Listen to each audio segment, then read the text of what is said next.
Oke, jadi mengapa menggembalakan domba adalah memenuhi perintah Kristus paling tinggi? Bukan berdoa, bukan beribadah, bukan memberitakan Injil, bukan mendirikan sekolah, bukan berpuasa, bukan berjaga-jaga, bukan kebajikan yang lain, bukan rendah hati, bukan yang lain, tapi justru menggembalakan domba. Nah, kita ada di sini, ya kalian di sini belajar. Nanti tujuannya adalah untuk apa? Ya, menggembalakan domba kan? Atau visi kita atau misi sekolah ini kan kalian menjadi pemimpin yang memimpin orang lain ikut Kristus, ya, pemimpin sahabat yang punya hati, punya pikiran dan tangan yang terampil, yaitu kita bahasakan dengan bahasa kita, tapi itu sebetulnya apa? Menggembalakan domba. Itu kalau bahasa sostomosnya atau bahasa Alkitabnya itu menggembalakan domba.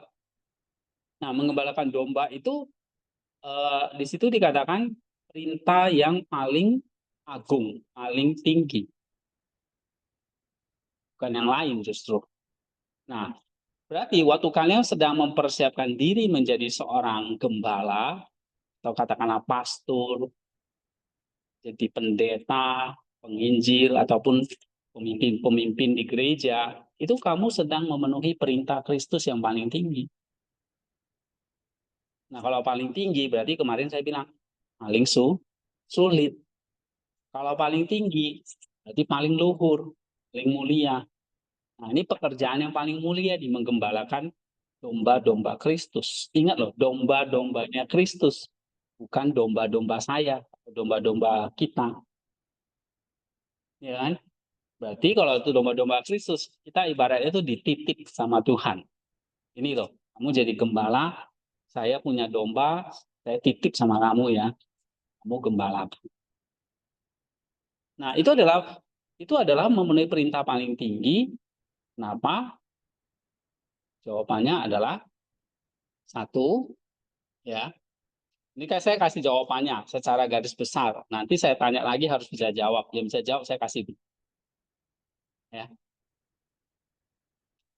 Menggembalakan domba itu jawabannya kan tadi di Yohanes 21 ayat 15 sampai 17. Ya. Di situ Kristus mengatakan, iya, kamu mengasihi aku nggak Petrus? Sampai 3 kali. Petrus jawab, iya. Lalu Tuhan kalau gitu dia bilang, gembalakanlah dombaku. Ini Yohanes ini. Nah, menggembalakan domba sama artinya apa?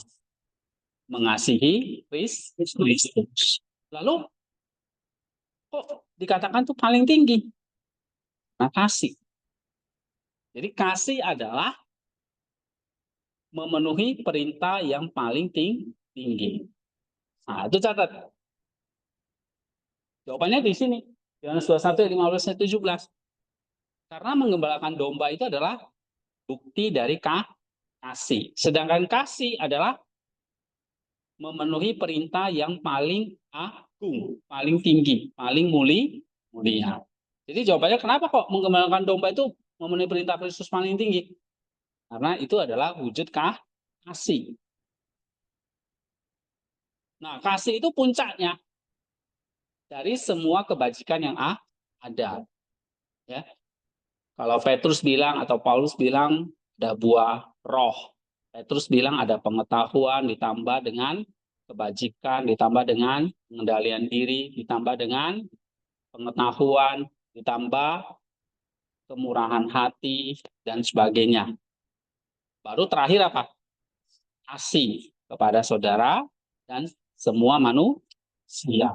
Jadi kasih itu paling tinggi. Nah, sedangkan mengembalakan domba itu apa? Wujud atau bukti dari kasih. Ya. Nah, jadi jawabannya apa? Mengapa mengembalakan domba adalah bukti kasih yang paling tinggi? Karena menggembalakan domba itu adalah kasih kepada Kristus. Lalu sambung lagi. Sementara kasih itu adalah kebajikan paling tinggi. Paham nggak maksud saya? Karena kasih itu kebajikan paling tinggi dan menggembalakan domba itu adalah kasih, maka penggembalakan domba itu sama dengan apa? Wujud kebajikan yang paling tinggi. Ya. Nah, kalau paling tinggi berarti ini nggak mudah. Ya. Berarti paling sulit. Oleh sebab itu harus memenuhi kualifikasi. Ya. Kualifikasi nih. Kasih sebagai kebajikan tertinggi, satu tuntutan perubahan radikal. Harus memenuhi persyaratan. Nah, tadi ada jawabannya, persyaratannya. Tadi jawaban Clara itu pertanyaannya ini, apa persyaratan menjadi seorang gembala? Jawabannya pas gitu. Sementara pertanyaan saya tadi apa? Mengapa, ya kan? Oke. Nah, itu sebabnya ganti pertanyaannya. Nah, sekarang saya tanya, kasih sebagai kebajikan tertinggi, satu tuntutan perubahan yang radikal, berarti harus mengalami satu perubahan yang radikal dari seorang gembala itu. Karena kamu sedang apa di sini? Sedang menjalankan satu perintah yang paling tinggi. Apa perintah paling tinggi dari Kristus? Mengembalakan domba. Sebab itu adalah bukti kasihmu kepada dia. Itu jawabannya. Jadi kalau dikatakan mengembalakan domba itu paling tinggi, iya, karena itu bukti kasih. Kenapa? Karena kasih itu kebajikan tertinggi dan paling sulit. Oleh sebab itu, butuh perubahan yang sungguh-sungguh. Nah, apa syaratnya dari seorang gembala? Tadi, Clara, kamu jawabnya apa?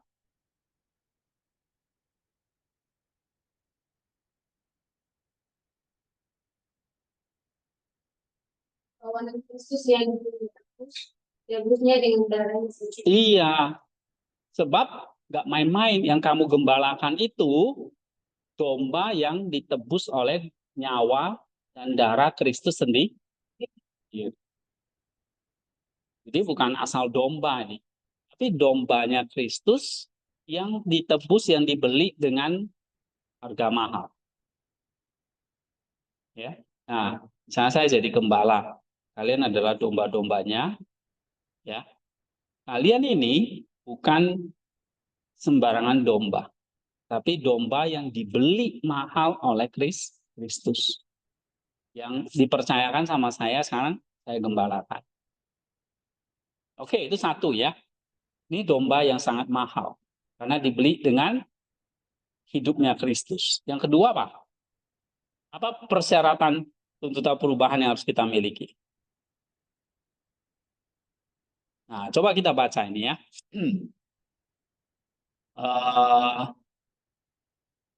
Mungkin ini ya. Nah, nanti kalian rangkum ya. Rangkum, siapa yang bisa rangkum dengan baik. Tentu jawabannya bukan begini aja. Mengapa mengubah perintah paling tinggi? Karena itu kasih. Nah, saya juga nggak mau gitu. Jelasin lagi gitu loh. Ya, oke. Coba kita baca ini. Ini dasar dulu karena ini ada banyak yang baru di sini. Ini dasarnya. Habis itu nanti kita lanjutin materinya ini. Ya, sampai nomor berapa kemarin? Buku 2 ya. Kita mau masuk buku 3 nomor 2 ya. Buku 3 nomor 2. Oke, kita baca cepat ini dulu supaya ini nanti 2 orang yang bisa jawab sih. Ya, ini 2 lagi hiburan. Ya, baca pola. Menggembalakan domba.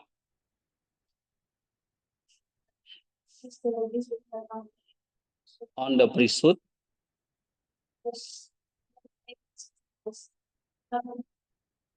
On the priesthood.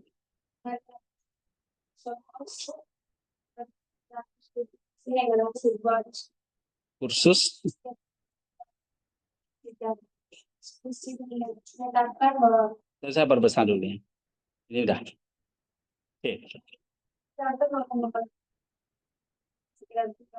nasional yang kita merupakan dengan Thailand yang baru. Ini ingat loh. Kalian tidak yang baru masuk nih kelas ini harus tahu. Menggembalakan domba itu paling tinggi dari semua perintah yang lain. Kalau kamu cuma berdoa, askesis dan sebagainya itu kalah. Ya. Terus Sisi sentralnya mengembangkan bahwa tindakan penggembalaan adalah siap yang paling mungkin kita diagape, kasih ilahi kepada Kristus. Mengingat agape adalah kebajikan yang mengatasi segala dosa. iya, lihat nih. Tesisnya apa? Intinya apa di sini? Kenapa paling tinggi? Karena itu kasih. Mengingat kasih itu kebajikan yang mengatasi segala kebajikan. Nah, artinya kebajikan yang paling top. Udah nggak ada lagi. Di atas kasih, nggak ada lagi. Pokoknya kasih itu puncaknya. Oke? Nah, kamu menggembalakan domba itu berarti kamu ada di paling atas. Ya. Terus Kalian itu nanti ada simpan kita doa dan tak jawab dengan mendukung negara sistematis pada teks dari sisi ini bertujuan untuk kembali bersama kita di pikiran sistem yang kompleks dan merefleksikannya dengan konteks akademik kontemporer. Oke. Ya ini kita cari tahu ya, kenapa itu menggembalakan domba itu kasih yang paling tinggi. Nah, apa dasar biblikalnya? Coba baca, Sapre. Dasar biblikal dan kristostomis berarti kasih yang tetap bantah. Iya, Somontos Kristostomos. Baru 2 bulan nggak kuliah ya. terbaik kalau di atas fondasi nama bangkitan antara yang dan atau Ya, terus. Yohanes pasal 21 ayat 11 sampai 24. Ya, secara teori menekankan bahwa sebenarnya itu anak temannya bakal tahu kasih aku lebih dari mereka ini. Nah, ini ada di buku 2 ya. Kemarin halaman 17. Halamannya ini mungkin iya ya benar ya, halaman 17 ya. Ya. Terus ini pertanyaan berulang ya. Simon anak Yohanes, apakah engkau mengasihi aku? Jawabannya ya. Lalu Yesus bilang, gembalakanlah dombaku. Nah, itu yang mengatakan menggembalakan domba itu adalah kasih yang paling tinggi. Terus Benar dan interogasi untuk mendapatkan informasi. sebaliknya berarti ilahi yang bertujuan untuk Internalisasi. Terus kasih pemahaman akan absolut sistem terhadap pemeliharaan kawanan online. Buku 2 halaman 17 ini menekankan bahwa mandat pengembangan bukan hanya ibarat derivasi.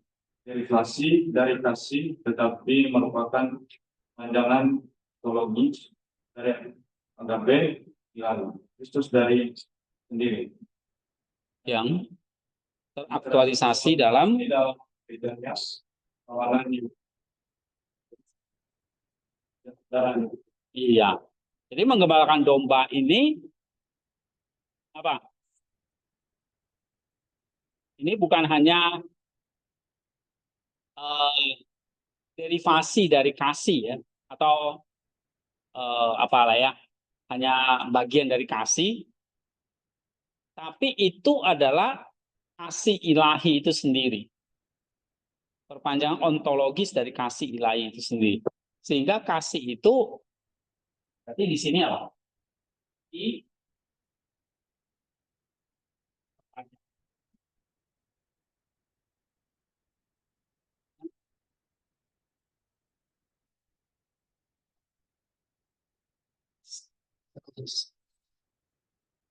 sementara kasih itu paling tinggi. Berarti menggembalkan domba itu apa? Memenuhi perintah paling tinggi, paling luhur. Atau ini apa? Tindakan dikasih itu sini jadinya bukan sekadar pasif doa aja, bukan sekadar baca Alkitab doang, bukan sekedar puasa, bukan sekedar berjaga-jaga, bukan sekedar berbuat baik, nah tapi menggembalakan. Ini satu kasih itu berarti bukan duduk diam, harus ada action, tindakan. Misalnya kalian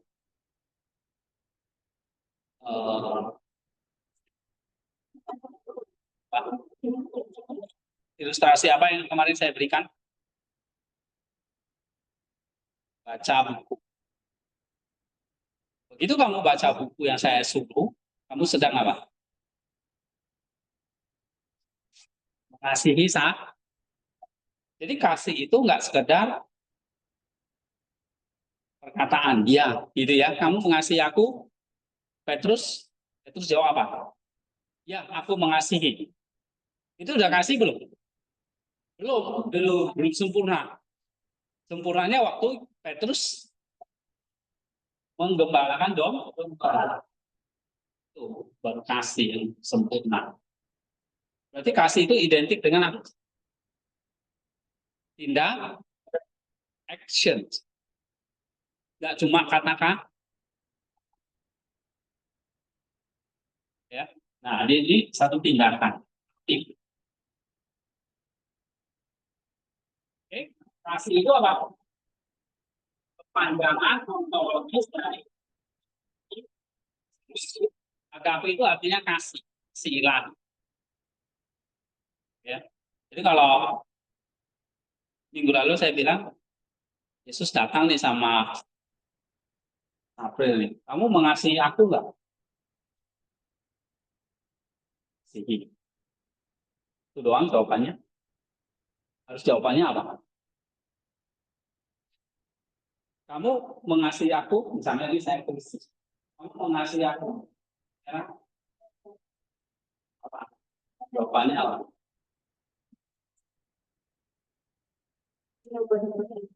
Hah? Harus memberikan itu domba-domba yang hanya gembala. Ya. Kamu mengasihi aku?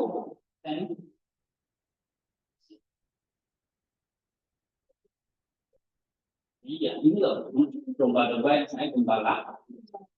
Itu jawaban. Hanya ini kayak terus. Terus kamu mengasihi aku nggak?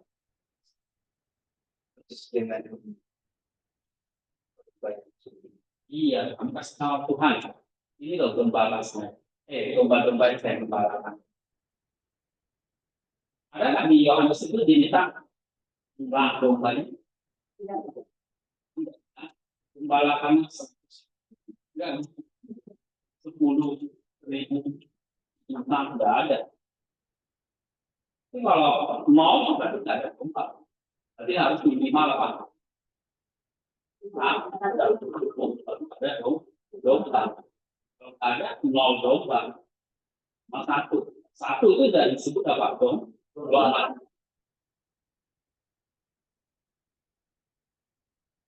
Tunjukin.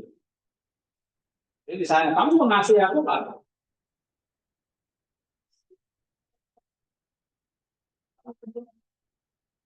Iya, kamu kasih tahu. Ini loh, something. Wah, ya, kamu mengasihi aku Pak. Banyak siapa? Secara prinsip. Jadi kalau kita ini Pak, sebagai orang ini Pak, malas, dan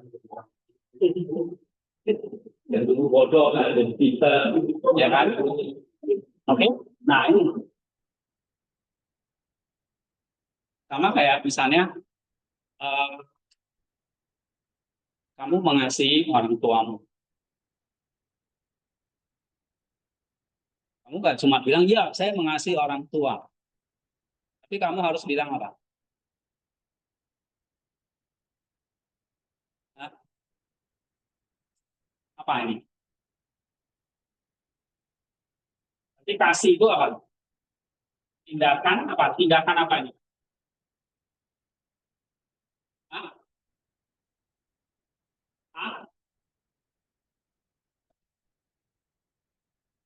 Saya kasih perintah baca buku itu. Kamu udah baca belum? Iya. Udah baca belum? Sudah. Yang mana? Ini kan bukunya. Coba sih. Kan saya kasih perintah. Berapa halaman?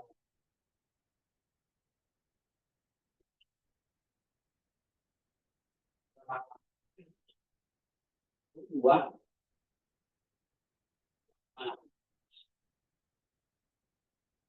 Nah, dia kerjakan nggak? Dia tanya, kamu mengasihi saya? Ini dulu. Kamu doanya.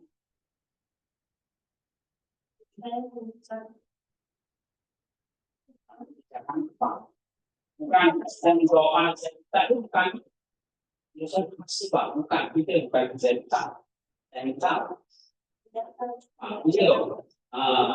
Saya udah baca bukunya.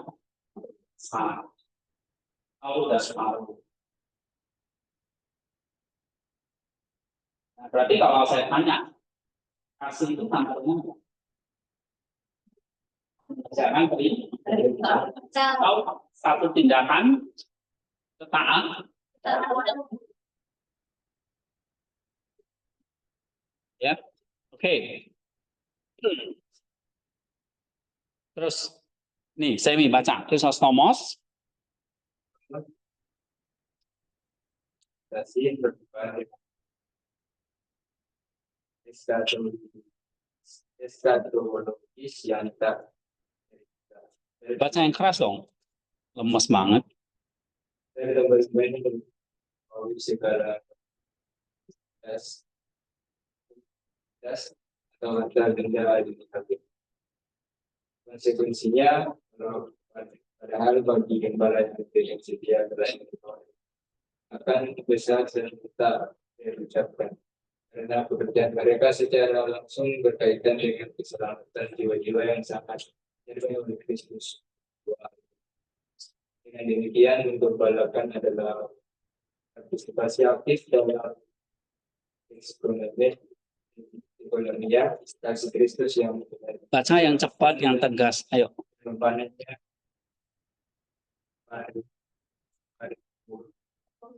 paripurna bukan semata-mata respon pasif terhadap sebuah Kalau kalian baca, mesti cepat, keras, gitu ya. Jangan baca kayak nah SD nggak tamat gitu. Kesel saya. Oke, Chrysostomos melampaui apa di sini? Menggembalakan domba itu disebut apa? Partisipasi aktif. Tadi saya bilang tindakan aktif. Tindakan aktif dari apa? Ekonominya. Kamu terlibat di dalam pekerjaan keselamatan. Ekonomi itu pekerjaan. Pekerjaan kasih Kristus yang menyelamatkan. Sehingga mengembalakan domba di sini jangan nggak main-main gitu. Kamu sedang mengembalakan domba-domba, itu kamu sedang terlibat dalam apa? Ekonomia kasih Kristus yang menyelamat dan pengorbanannya yang paripurna, yang sempurna. Ini bukan semata-mata respon pasif ya terhadap satu perintah, tapi respon yang aktif. Maka harus tindakan yang aktif. Nah, kalau saya tanya, kamu mengasihi Kristus nggak? Jawabannya apa? Enggak, jawabannya ya saya bukan itu jawabannya. Kamu mengasihi Kristus, jawabannya apa?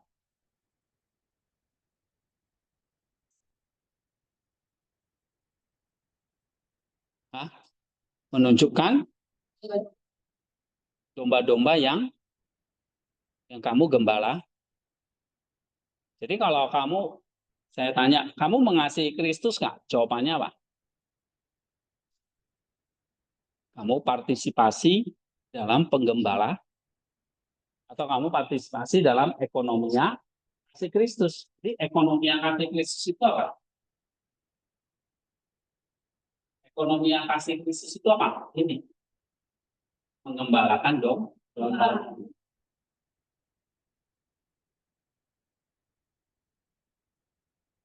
Ya. Oke, sekarang poin yang kedua, baca yang keras.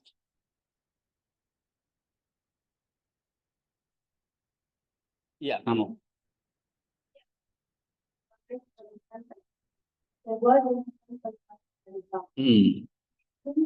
Ngomong tentang sebagai kebajikan yang melampaui segala yang lain dalam perbandingan yang konkret dan tajam. Iya. Yang mengerti bahwa praktik asketisme, seperti puasa, hidup di tanah, atau berjaga-jaga yang berkepanjangan meskipun merupakan disiplin yang berharga secara eksklusif, dikesampingkan oleh Kristus sebagai syarat utama ketika ia menganugerahkan mandat pastoral kepada Petrus. Nah, artinya ini ngerti gak? Kan ditanya, kamu mengasihi aku enggak? Petrus jawab, iya. Lalu Tuhan Yesus balas. Dia ngomong sama Petrus bukan begini. Kalau gitu, kalau kamu mengasihi aku, kamu berpuasa. Enggak kan? Atau kamu tidur di tanah. Atau kamu berjaga-jaga. Atau kamu beribadah. Atau kamu berpuasa. Atau kamu membiara. Atau kamu apalagi yang lainnya, penginjilan. Enggak seperti itu. Enggak disuruh itu. Atau kamu memberikan hartamu misalnya. Ternyata enggak. Tapi Yesus jawabnya apa?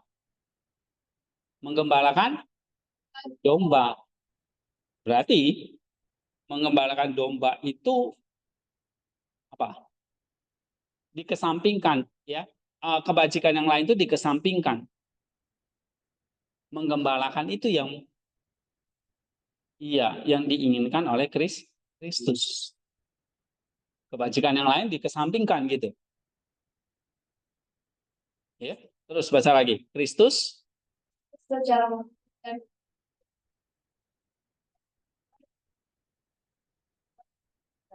ini secara bukan bahwa akan direalisasikan dalam penggembalaan keutamaan kualitatif yang melampaui dan mengintegrasikan bentuk-bentuk asketisme pribadi bentuk sebuah transformasi karakter yang lebih fundamental. Gitu. Berarti menggembalakan domba ini adalah agape yang diwujudkan, ya. Jadi agape itu diaktualisasi dalam penggembalaan. Sehingga penggembalaan itu jadinya apa? Membutuhkan keutamaan kualitatif, keutamaan kualitas yang melampaui semua itu, yang melampaui asketisme, ya, yang melampaui puasa, yang melampaui berjaga-jaga, yang melampaui doa, yang melampaui segala macam disiplin rohani. Mengembalakan domba itu yang paling tinggi. Sehingga di sini menuntut sebuah apa? Transformasi karakter yang sangat fundamental. Jadi kalau saya tanya, kenapa menggembalakan domba itu membutuhkan kualifikasi atau karakter yang tinggi.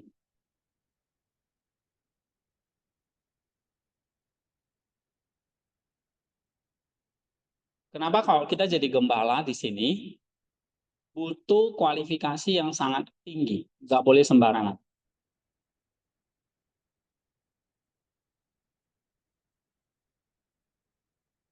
Nah, jawabannya apa?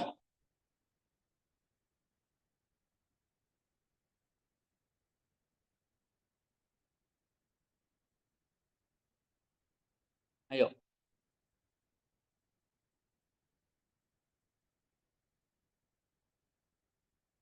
Loh, ini kalau bisa jawab saya kasih buku lah. Nih,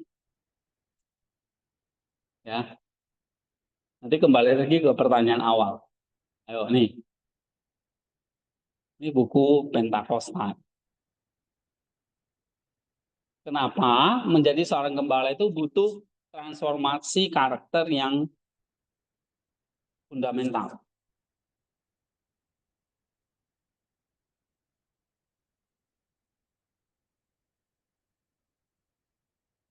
Karena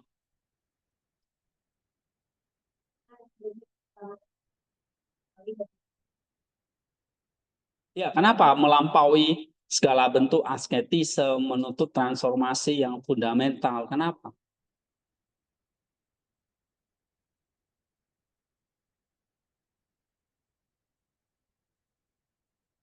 Ya,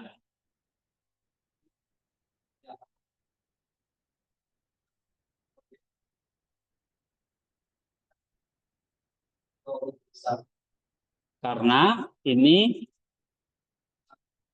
merupakan kerjaan pekerjaan dalam berita ini bukan sekedar berita biasa berita yang tinggi sehingga membutuhkan tanggung jawab yang besar. Nah, ini adalah perintah yang paling tinggi. Karena ini adalah aksi. Nah, kamu benar ini. Ya. Jadi jawabannya harus benar ya. Oke.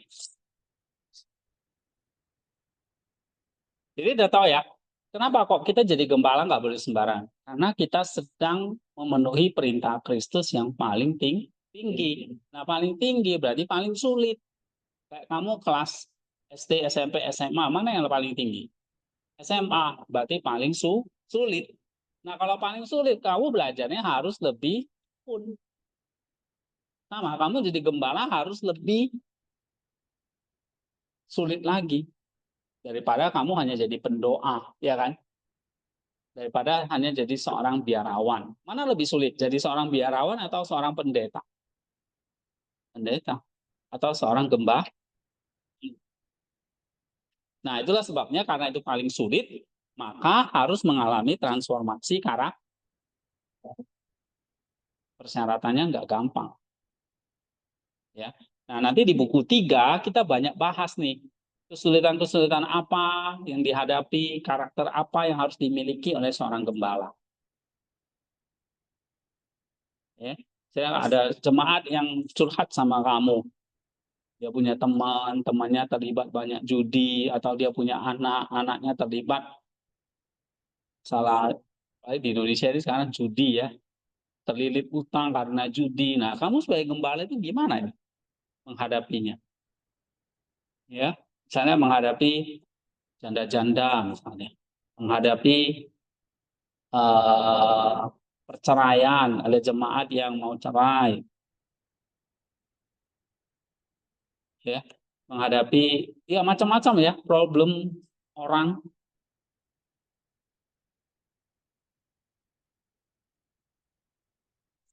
ya.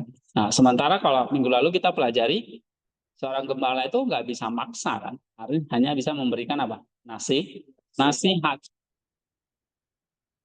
Saya dia nggak datang ke gereja, kamu bisa nangkap dia gitu, penjarakan gitu. Hah? Oh, kamu 2 minggu nggak datang ke gereja ya, saya hukum kamu, nggak bisa kan? Nah, ini pekerjaan gembala ini pekerjaan yang paling luhur tapi sekaligus paling sulit. Itulah sebabnya dibutuhkan transformasi karakter. Oke, coba baca ya Vera yang keras. Untuk mengilustrasikan kedalaman aktivitas yang dilakukan ini, Sostomos hanya merupakan teladan Basilius sahabatnya. Basilius dengan kesadaran menyerahkan dirinya jadi seorang teman. Halaman berbeda. Mewujudkan apa yang Sostomos identifikasi sebagai bijak.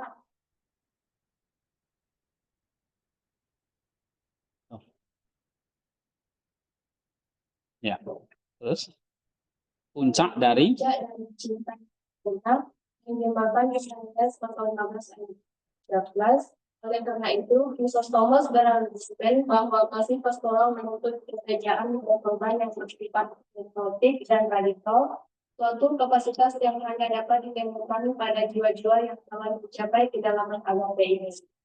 Ini bukan semata-mata soal kebenaran moral, melainkan sebuah transformasi batinnya yang memungkinkan seseorang untuk secara komprehensif meneladani kasus pengorbanan Kristus. Oke, ini adalah jawaban. Kamu bikin pertanyaannya sekarang. Jawabannya itu.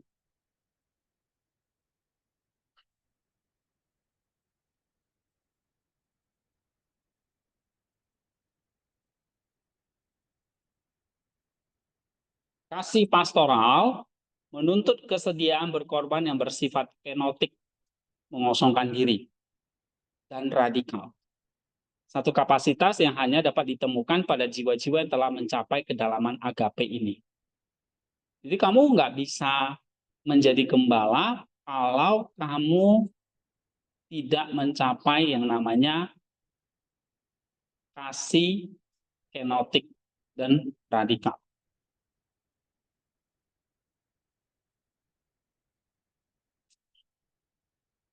Oke.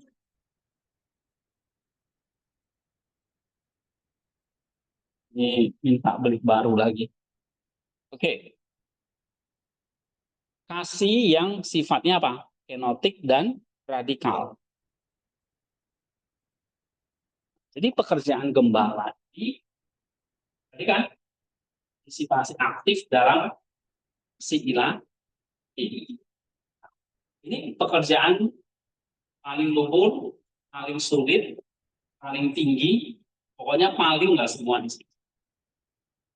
Partisipasinya, tindakannya itu mesti apa kalau paling kenotik dan radikal.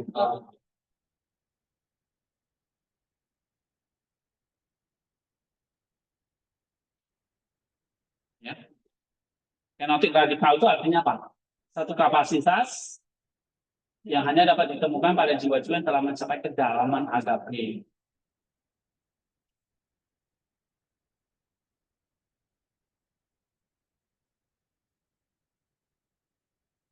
Jadi waktu kita mengatakan aku mengasihi engkau Kristus, jawabannya bukan ya Tuhan aku mengasihi kamu.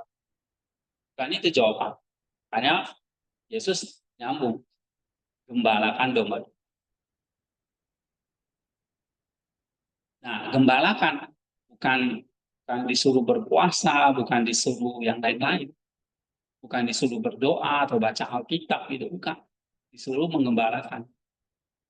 Ya kan? Nah, waktu ditanya, kamu mengasihi aku enggak? Jawabannya bukan iya atau tidak. Jawabannya adalah menggembalakan.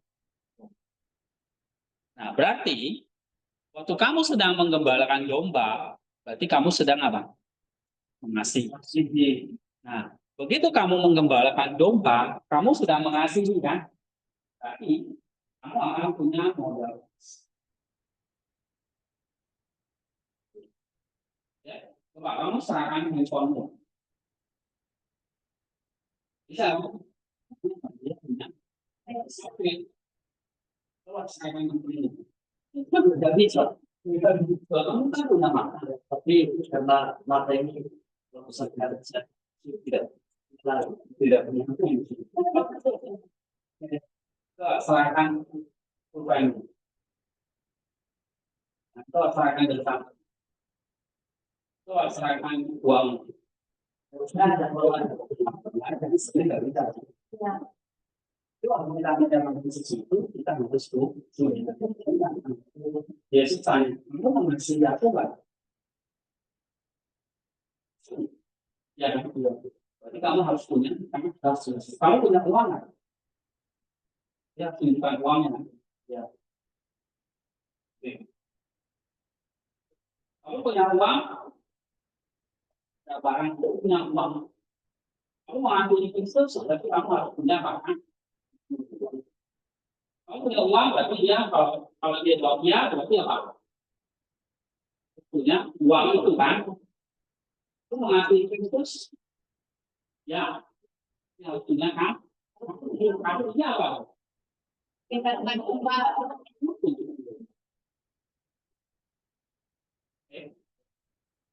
So, mengembalakan domba itu ibaratnya begitu kamu mengembalakan, di sini kamu jadi punya kasih.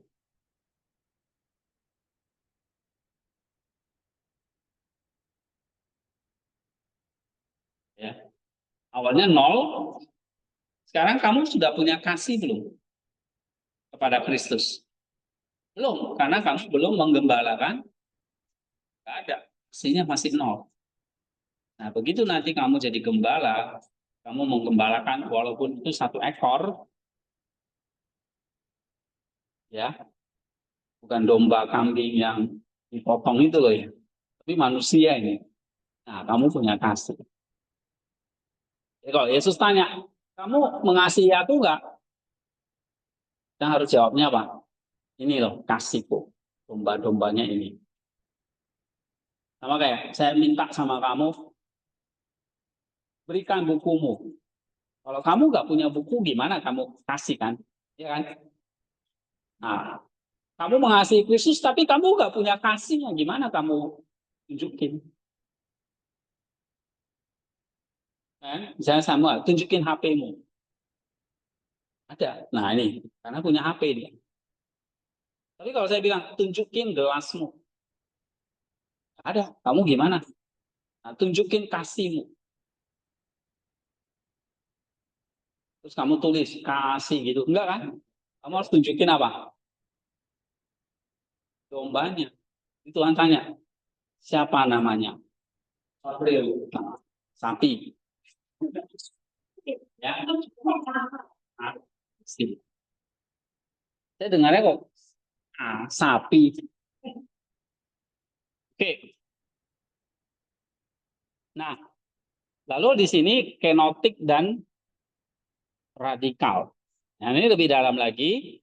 Berarti kasih yang tadi saya bilang ini paling tinggi, paling mulia, istilah lainnya adalah kenotik dan nah, poin 3 sekarang. Coba baca. Ya. Diibaratkan sebagai satu dan Thomas menyumbangkan kekayaan partisipasi dalam otoritas ilahi dengan gambaran yang mengajarkan kekudusan dan kekaguman sekaligus rasa takut yang mendalam. Ini adalah kasih yang paling tinggi, otoritas ilahi yang paling tinggi. Ini akhirnya membuat Chrysostomos merasa apa? Takut, ya kan? Nggak main-main, tapi kagum dan kudus. Jadi pekerjaan yang kudus ini, menggembalakan domba itu nggak main-main. Pekerjaan yang suci, pekerjaan yang agung, pekerjaan yang mendatangkan rasa takut. Ya. Nah, jadi kita harus punya rasa takut itu. Jadi kalau misalnya suatu saat Tuhan tanya saya, apakah saya mengasihi engkau Kristus, mengasihi aku? Saya nggak bisa cuma jawab, ya Tuhan saya mengasihi, ini kasih. Nggak bisa. Saya harus tunjukin ini. Ini yang saya sudah gembalakan Tuhan. Dengan rasa takut, dengan kenotik, dengan kekudusan. Nah, berarti kudus, agung, akut, kenotik, radikal, itu semua menggembalakan yang tidak asal-asalan tadi. Menggembalakannya harus memenuhi kualifikasi. Menggembalakan yang kenotik, menggembalakan yang radikal, menggembalakan yang kudus, yang kagum, yang takut. Ya. Terus Ia dengan sudah menyatakan bahwa imamat melebihi kerajaan sebanyak perbedaan dari daging. Buku 3 halaman satu. dan bahwa penambahan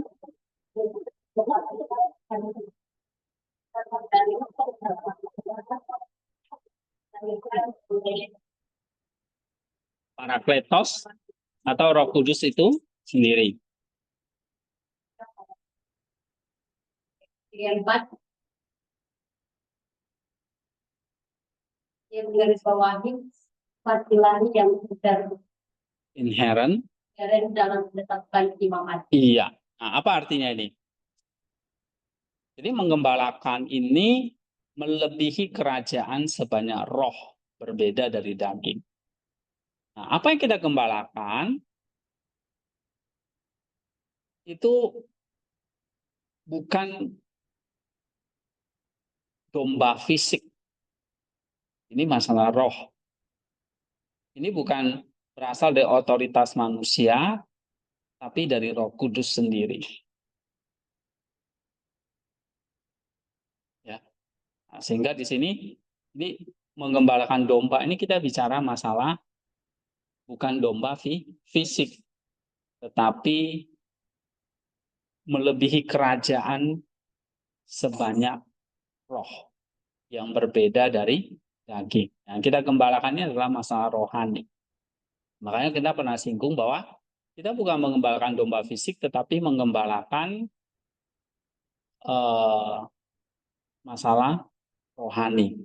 Sehingga banyak tantangannya, banyak masalah rohaninya. Apa misalnya masalah rohani itu? Kemalasan, ya. Lalu kesombongan. Lalu apa lagi? Masalah kerakusan, masalah kebohongan, dan sebagainya yang tidak kelihatan. Nah, itu masalah roh soalnya.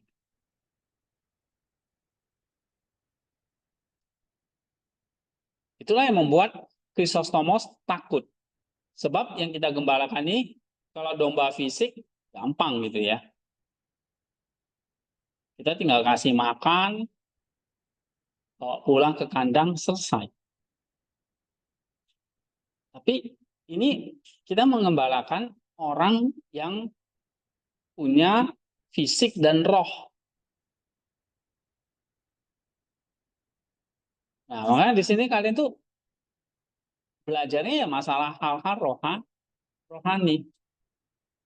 Nah, waktu kamu belajar hal-hal rohani, kamu belajar tentang dirimu sendiri dan sekaligus tentang orang lain nanti. Paham nggak maksud saya? Ya, jadi bicara masalah roh, sehingga otoritas yang kita punya itu dari Allah, dari Roh Kudus itu. Terus baca, para kuasa imam. Untuk mengikat dan melepaskan pasal 18 dan mengampuni dosa. Yohanes 20 ayat 23 digambarkan sebagai yang tidak Allah berikan kepada malaikat atau membunuh malaikat. Iya, bacanya jangan salah, bisa nggak sih kalian? Malu ya, kalian udah kuliah baca masih salah-salah. Ini direkam loh. Jadi orang dengar ini mahasiswa soteria baca aja nggak lancar. Gimana? Tanya, SMA-mu lulus nggak sih?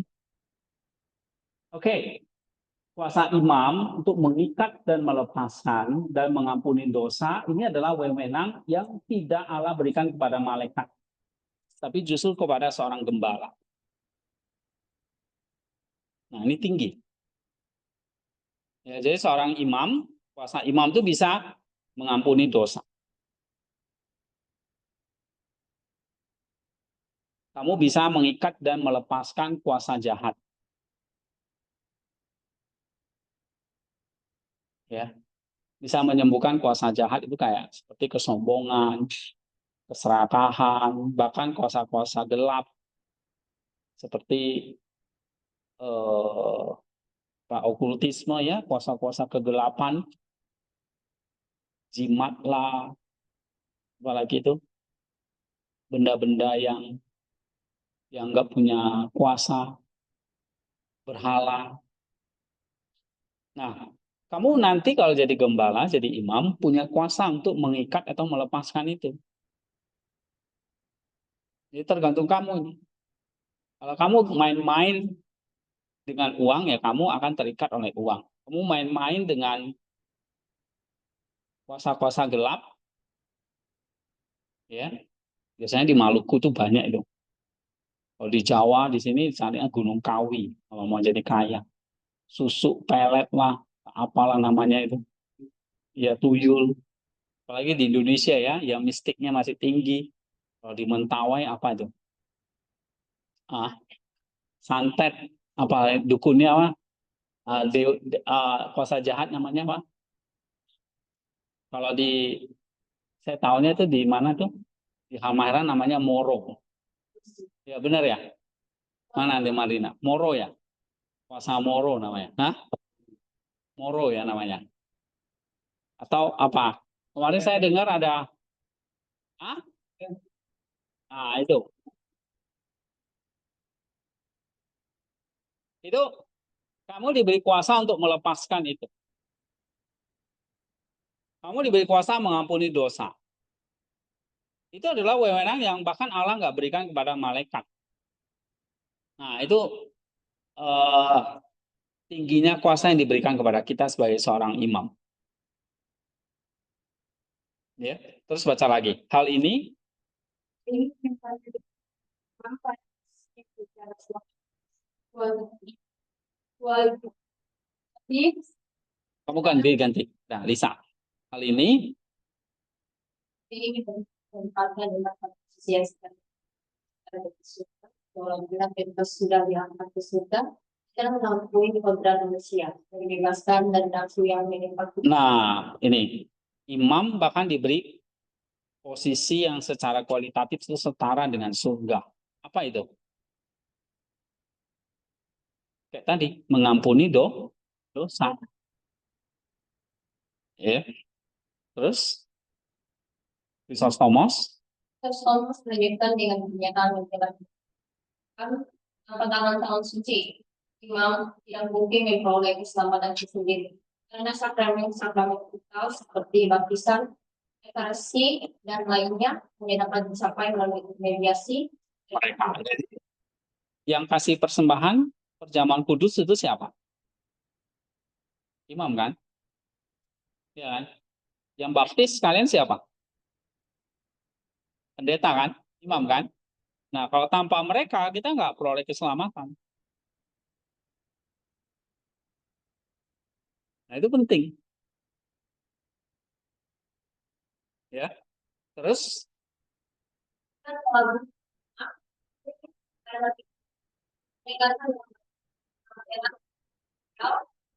dalam keselamatan. iya. Ya kalau saya tanya kalian, ini jawabannya ini. Jawabannya ini. Kalian bisa bikin pertanyaannya apa?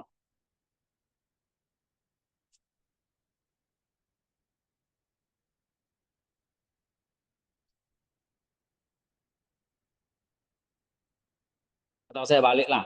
Saya bikin pertanyaan, kalian jawab. Apa peran esensial dari seorang gembala atau imam dalam ekonomi keselamatan?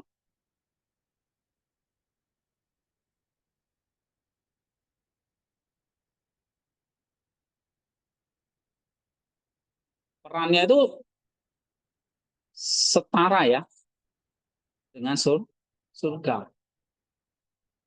Perannya itu sangat esensial.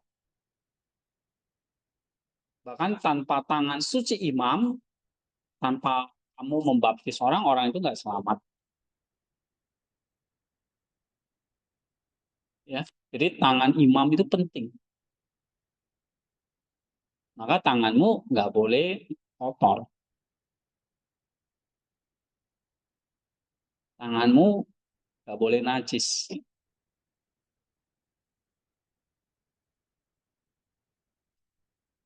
Ya. Jadi apa peran esensial dari imam ini? Ini misalnya mengikat dan melepaskan kuasa jahat, mengampuni dosa, melayani sakramen, ya kan? Misalnya baptisan, ekaristi atau perjamuan kudus. Itu perannya. Terus Penting dengan MBA yang anak dan suka belajar di mata bahwa depan dan lakukan sesuatu yang transiden dalam kita pesan dengan menggunakan Roh Kudus di atas persembahan Ekaristi yang mengubahnya menjadi tubuh dan darah Kristus. Yang keempat, itu bukan perbedaan ritual untuk ritual dalam yang paling penting menurut kemurnian moral dan spiritual absolut dari pelayan penghinaan terhadap imamat yang begitu luhur bagi Kristus Thomas adalah sebuah kegilaan yang transparan buku 3 halaman 35. nah, ngerti nggak yang kamu baca ini?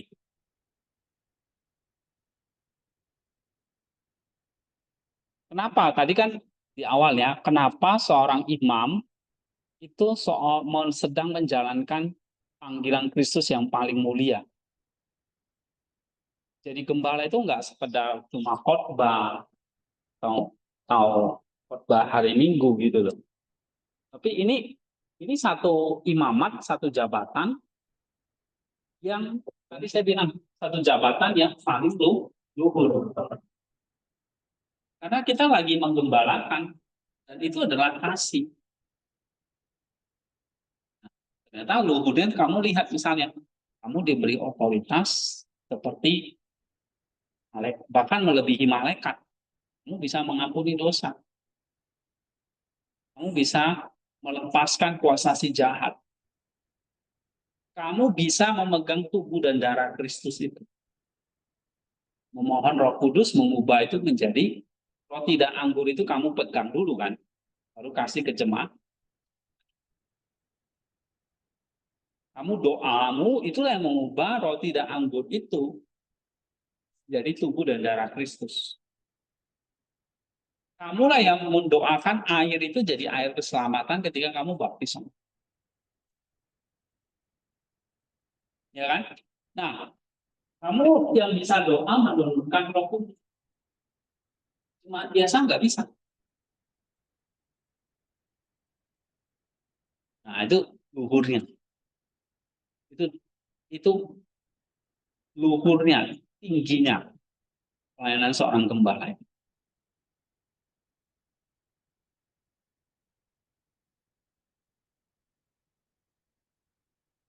Ya. Jadi jadi pendeta itu bukan sekedar pakai baju gagah gitu doang. Tapi kamu ngerti ya sekarang jabatan apa yang kamu sedang pegang. Jadi kayak contoh Elia menurunkan api dari surga. Nah, waktu kamu berdoa, kamu sedang menurunkan api dari surga, menurunkan Roh Kudus atas persembahan yang tadi. Nah, itu salah satu peranan dari seorang imam. Ya. Kamu bisa melayani sakramen. Orang biasa nggak bisa. Ya, nah. Oke, sekarang yang keempat. Coba baca apikan. Kontras. Dan kebajikan lain dan bahkan kesombongan sebuah tujuan profetis tentang layakan. Thomas tidak eksplisit Membahas ayat kesombongan glory sebagai batu karang paling berbahaya yang mengajak integratif Aduh. Ya, Ridwan. Selama secara eksklusif bahas mengenai kesombongan, memori setelah gaya batu karang paling berbahaya yang mengancam integritas seorang hamba. Nah, karena kamu tadi ya bisa melayani sakramen, bisa melepaskan kuasa jahat, bisa tadi mengampuni dosa. Kadang-kadang kita bisa jatuh ke dalam apa? Seorang pendeta itu bisa jatuh dalam apa? Kesombong. Sombong. Nah, ini hati-hati. Ini nanti di dalam buku 3 kita bahas mengancam integritas seorang imam. Ini dosa yang paling banyak ditemukan di antara imam, kesombongan. Karena merasa ya dia dekat dengan surga gitu. Ya, terus. Ya secara jumlah pun sendiri dengan kata saat cemburuan, fitnah dan kesukaan kebencian yang senantiasa ingin jiwa imam. Nah, ada selalu musuh rohani ya. Hal-hal yang nggak kelihatan itu kayak apa? Marahan, keputusasaan, kecemburuan, iri hati lah ya. Lihat jemaat orang lain lebih kaya, jemaatnya miskin, dia iri gitu. Fitnah, suka dipuji. Kalau jemaatnya nggak muji dia udah merasa marah gitu. Nah, ini seringkali mengintai jiwa kita, terutama kesombongan. Terus, Lalu ini penolakannya terhadap jabatan imam yang ia sadari sebagai tidak layakkan pribadinya, kalau kesombongan melahirkan manifestasi kerendahan hati sejati dan ketakutan yang saling akan ke Allah. Jika ia karena kelemahan pribadinya berusaha kawanan. nah, Chrysostomos awalnya dia nggak mau jadi seorang imam karena dia merasa belumlah layak, dia masih banyak kesombongan, ya, sehingga dia menyuruh temannya dulu Basilius. Jadi kalau menjadi seorang imam, kualifikasinya ini karakter ini. Tidak marah, tidak putus asa, tidak cemburu, tidak fitnah, tidak cinta akan pujian, tidak sombong. Nah, itu tadi kualifikasi yang harus kita miliki. Ya. Terus Ia lebih lanjut menyoroti bahwa penolakan jabatan imam justru merupakan bukti ketidak ambisi dan motif duniawi.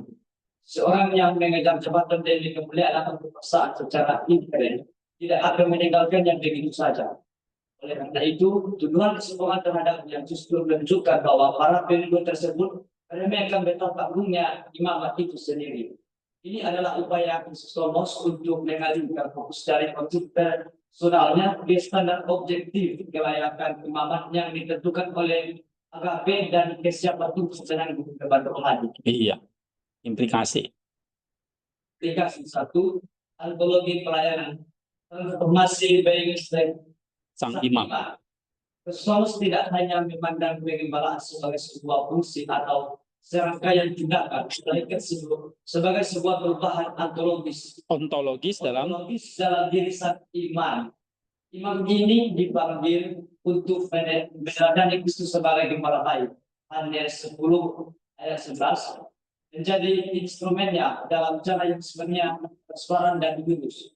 Kegagalan dalam mencapai keselarasan ontologis ini dianggap sebagai pengkhianatan terhadap Kristus yang seharusnya diwakili. Ini adalah bagian untuk teosis personal sang imam dalam konteks pelayanan. Iya.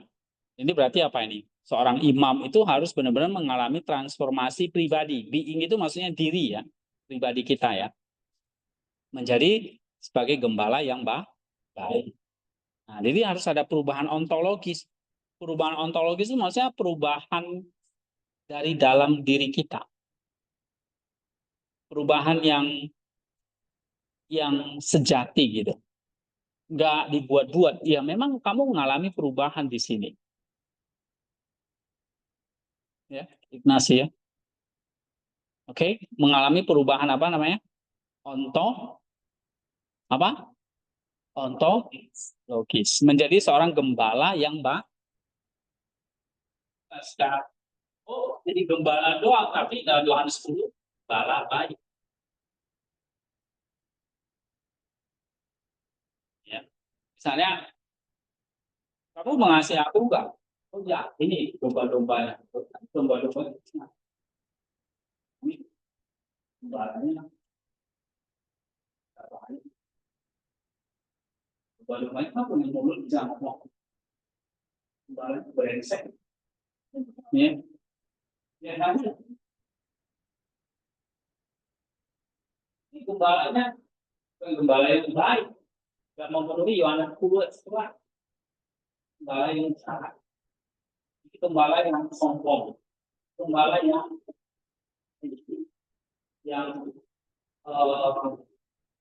tadi apa? Oh, iya, iri hati.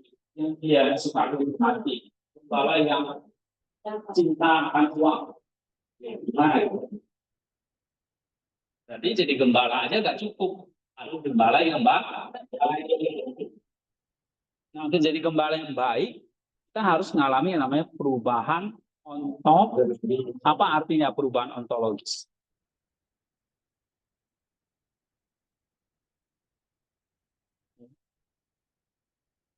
Nah, nanti kalian tuh akan banyak diuji oleh waktu, oleh uang, oleh kekuasaan, oleh jabatan.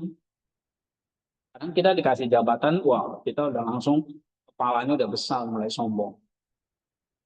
Nah, dia harus tetap rendah hati. Kalau kamu digoda dengan uang, wah kamu udah nggak ingat lagi orang miskin. Kamu maunya nanti sama jemaat yang kaya. Jemaat yang miskin nggak pernah kamu kunjungi. Ya, kamu hanya mepetin jemaat yang kaya. Yang miskin kamu nggak peduli. Yang kaya minta doa, jam 12 malam pun kamu datang. Coba si miskin yang datang. Marah-marah kamu. Ngapain ganggu orang marah malam ya? Saya mau tidur. Tapi kalau orang kaya ini bilang, tak tolong doain, tengah malam pun datang. Nah ini hati-hati. Kita harus jadi gembala yang baik.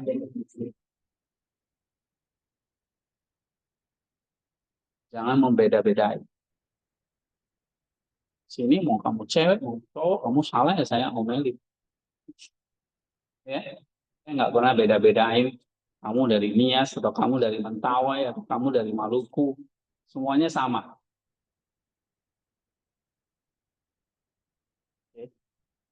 Nah kita jadi gembala yang baik. Apa? Panggilan untuk mencapai teosis. Apa teosis?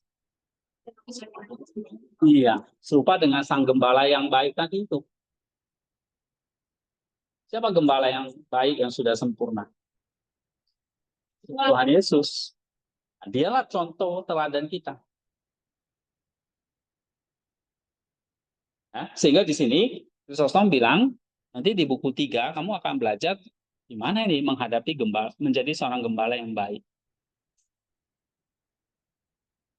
Ya, domba-dombanya nanti bisa ngeluh nih. Pak, dia bukan gembala saya nih, saya dicuri. Nah, hati-hati. Kamu tidak boleh menyuri domba orang lain. Apalagi domba orang kaya. Uang itu bahaya sekali. Nanti di buku 3 atau buku 4, Kristus bahas tentang masalah uang.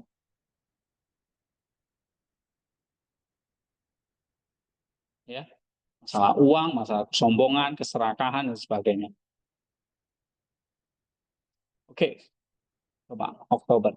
Eklesiologi komunal.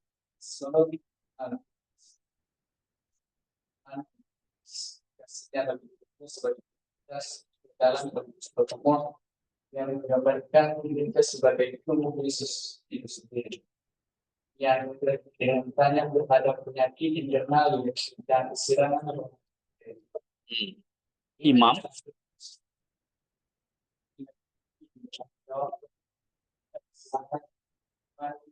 keindahan dan menyerikan kehidupan dalam tubuh ini. Tugas ini menggantikan konflik terus-menerus melawan sang kekuasaan yang berikan. Menuntut pemahaman berkenal Kenal yang berat dan yang macam pemikiran sudah.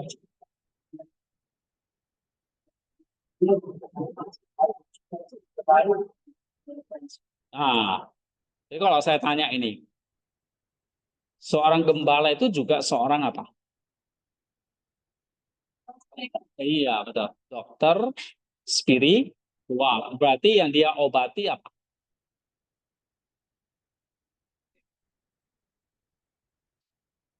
Kalau kamu dokter spiritual, berarti yang kamu obati apa? Penyakit rohani atau penyakit spiritual. Kalau kamu dokter mata, yang kamu obati apa? Mata, nggak mungkin jantung kan? Jadi kalau kamu dokter spiritual, yang kamu obati apa? Masalah spiritual, iya, penyakit rohani, kan gitu. Misalnya apa penyakit rohani itu? Ini konflik melawan kuasa-kuasa yang tidak terlihat, kuasa-kuasa jahat. Ya, tadi yang saya bilang kuasa-kuasa jahat itu kayak misalnya masalah kuasa kegelapan. Nah, di sini kamu masih pegang hal-hal itu, kamu harus buang. Ya, Sabril katanya tahan ditusuk. Kalau ditusuk nggak tembus itu pisau. Iya, Sabril. Ya, mau coba nggak?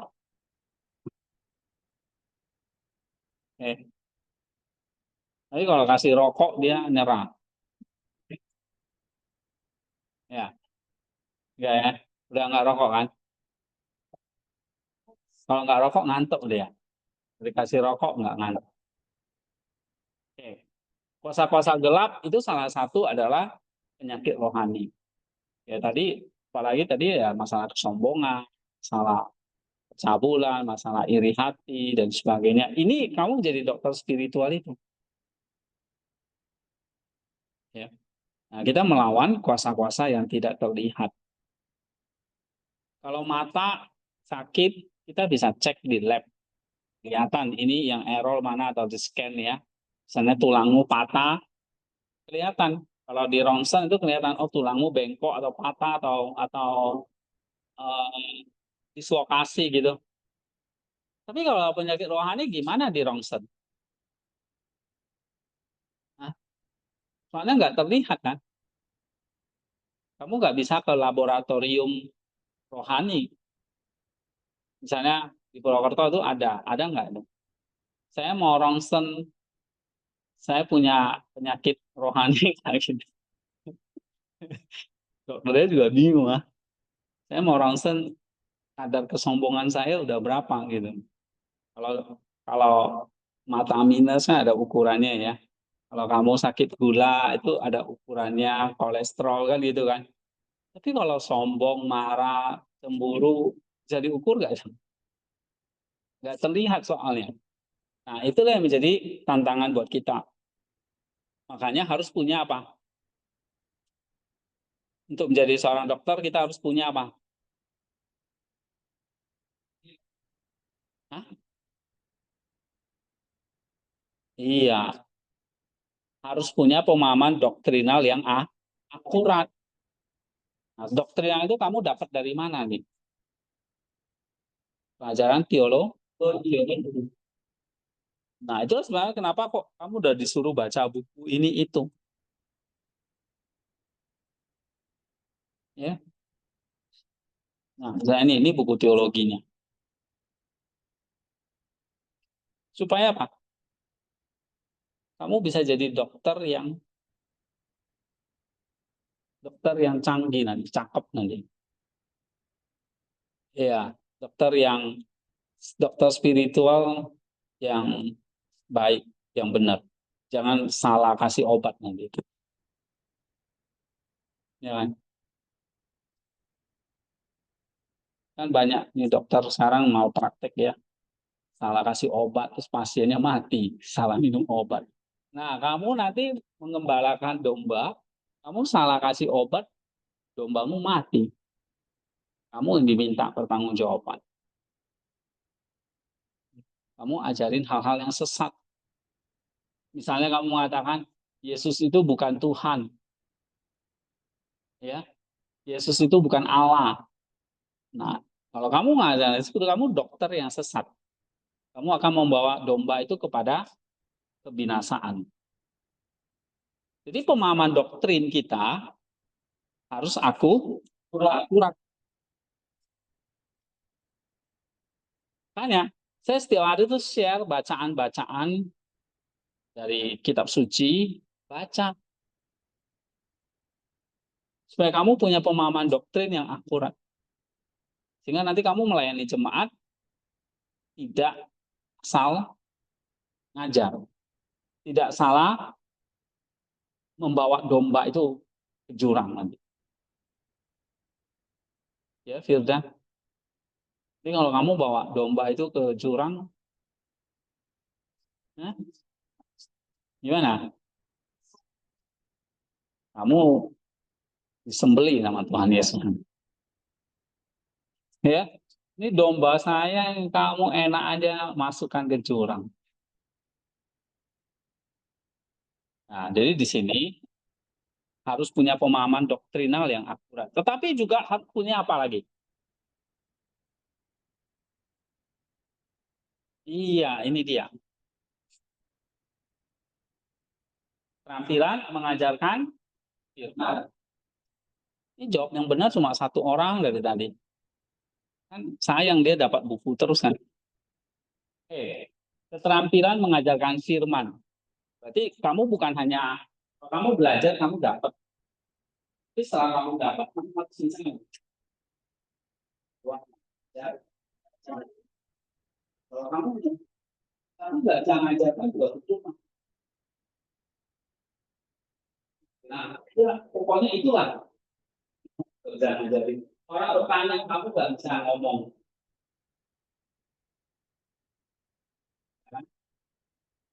Orang bertanya, Pak, siapa Yesus itu? Siapa Yesus itu? Hah? Ya pokoknya juga ada itu doang. Hah? Saya ada yang bertanya lagi. Siapa Roh Kudus itu? Kamu jawab ya berumur mati begitu kan? Siapa Allah Bapa itu? Ya Allah Yahweh pokoknya gitu kan. Sok tanya kamu baca Alkitab belum gitu? Kalau belum baca dulu, padahal dia nggak bisa jawab. Gitu. Nah kamu harus tangkap, harus terampil mengajarkan firman. Nah nanti ya kita akan punya kurikulum supaya kalian nanti cakep belajar, mempelajari doktrin yang akurat, dan kamu bisa mengajarkan firman. Karena itulah kualifikasi yang harus dibutuhkan seorang gembala. Ya. Misalnya nanti kamu akan belajar banyak doktrin di sini. Ini kurikulumnya.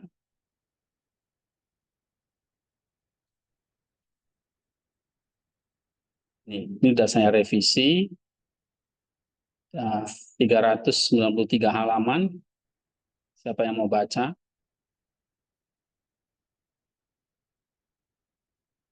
Ini kita lihat aja yang ini yang tabelnya. Nih, nanti kamu di sini jadi seorang gembala dokter spiritual yang nomor 1 nanti di kampung kamu. Tapi nggak boleh sombong ya. Nah, ini dokter spiritual yang semester 1 kamu akan belajar fondasi teologi. Belajar bahasa, belajar karya ilmiah awal. Kamu akan belajar studi PL. Ini untuk semester 1. Nanti kalian akan belajar studi PL, kitab Kejadian sampai Ulangan. Nah, kamu akan diperlengkapi ini apa nih? Diperlengkapi apa di sini? Pemahaman doktrinal yang aku. Kenapa kok perlu doktrin yang akurat? Karena yang kamu gembalakan adalah domba-domba. Kamu adalah bukan. Karena kamu juga seorang dokter. Jadi misalnya nih, kamu seorang dokter, tapi nggak pernah sekolah dokter gimana? Bisa. Bisa dokter apa? Dokter gadungan ya kan? Banyak kan? Dokter palsu. Nah, kamu mau jadi gembala palsu? Enggak kan? Maka harus sekolah dulu. Disinilah kamu sekolah. Kayak mau jadi dokter umum terus pendidikannya tuh 5 tahun. Belum prakteknya berapa tahun. Itu baru dokter umum. Kalau mau ambil spesialis, misalnya spesialis jantung, spesialis mata, itu sekolah lagi berapa tahun. Jadi total sekolah itu bisa 10 sampai 15 tahun. Karena mereka mengobati orang yang nggak main-main. Salah diagnosa, misalnya mata ya. Ini kan kecil-kecilnya banyak.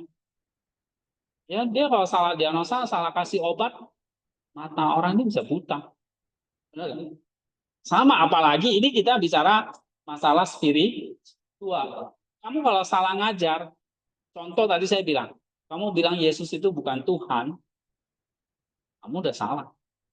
Atau kamu bilang Yesus itu Tuhan, tapi kamu nggak bisa jelasin. Nah, doktrinnya akurat. Doktrinnya akurat misalnya tadi, Kristus adalah logos yang berinkarnasi. Akurat nggak? Akurat. Tapi kamu harus bisa ngajar. Kamu bisa jelasin. Oh, kenapa? Oh, logos itu Kristus itu adalah logos yang berinkarnasi. Kamu bisa ngajarin supaya jemaat itu paham sehingga dia nggak gampang disesatkan. Kenapa kok banyak yang murtad? Dia udah Kristen, dia pindah agama. Dia udah Kristen, dia jadi sesat. Kenapa? Karena gembalanya nggak bisa ngajarin. Jadi gampang pindah agama, gampang tergoda. Baik itu jabatan, materi, ataupun apa lain, politik dan sebagainya. Tapi kalau kamu ngajarinnya kuat, dia nggak akan gampang pindah iman yang lain. Nah, makanya kamu dapat doktrin yang akurat itu bagus, harus bisa terampil mengajarkan iman sebagai satu-satunya instrumen, satu-satunya diet atmosfer terbaik untuk menyembuhkan jiwa. Kenapa menyembuhkan? Karena kamu dokter tadi. Dokter apa? Dokter spirit, panglima. Kamu panglimanya nih. Kalau panglimanya aja udah takut maju, tapi dia sembunyi. Mana prajuritnya? Kamu panglima rohani artinya apa?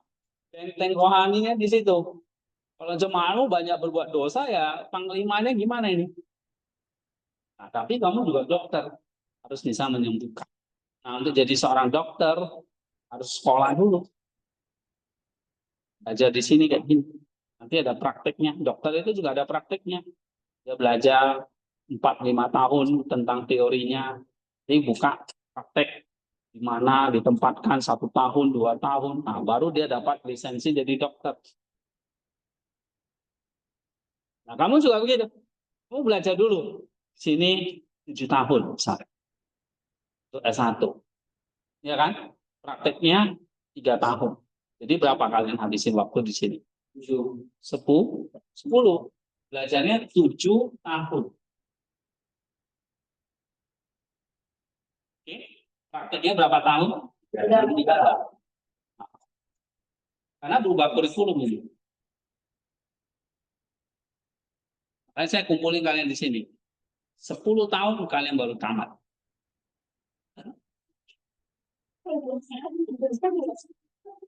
Tua di sini. Karena mau jadi dokter, spesialis, spiritual, tambah gelarnya DSS. Bukan STH, tapi DSS. Dokter, spesialis,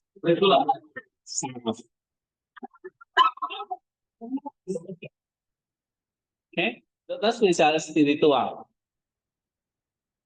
Jadi belajarnya 10 tahun. Nah, 7 tahun teori dulu.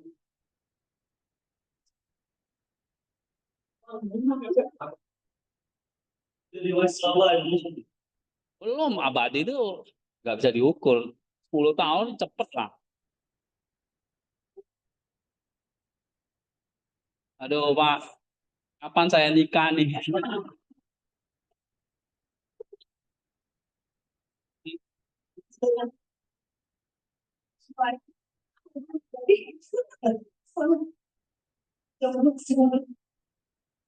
Ada yang mau pulang nih? Oke, nah doktrin yang akurat apa nih yang kalian pelajari nanti di sini? Misalnya ya,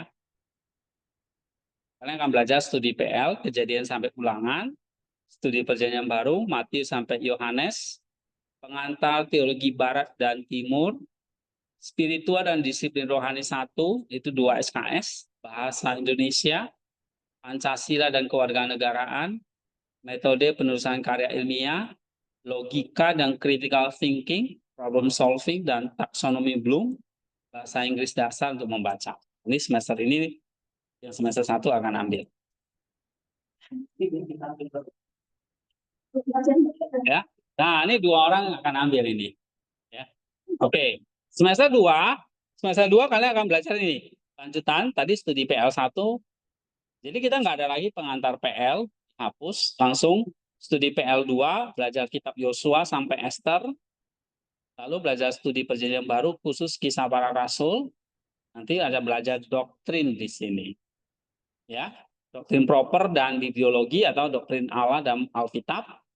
Belajar sejarah gereja umum 1, pengantar psikologi, spiritual dan disiplin rohani yang kedua, bahasa Yunani 1. Lalu belajar pendidikan agama Kristen umum dan komunikasi efektif. Itu semester 2. Seperti pendidikan. Ya kalau sudah ambil ya nggak usah. Ya. Terus semester 3 kalian akan belajar studi PL yang ketiga, kitab Ayub sama Kidung Agung, studi perjanjian baru, kitab Roma sama Filemon, belajar hukum dan etika Kristen, belajar doktrin antropologi dan kristologi, sejarah gereja umum 2, bahasa Yunani 2, hermeneutik dan eksegesis PB, bahasa Ibrani 1, lalu psikologi untuk kaum zilenial. Nah semester 4 kalian akan belajar studi PL 4, kitab Yesaya sampai Daniel, studi perjanjian baru, Ibrani sampai Wahyu, homiletik 1, Islamologi dan agama-agama dunia, teologi sahabat. Nah ini mata kuliah baru, liturgika dan ibadah kontemporer, manajemen organisasi gereja,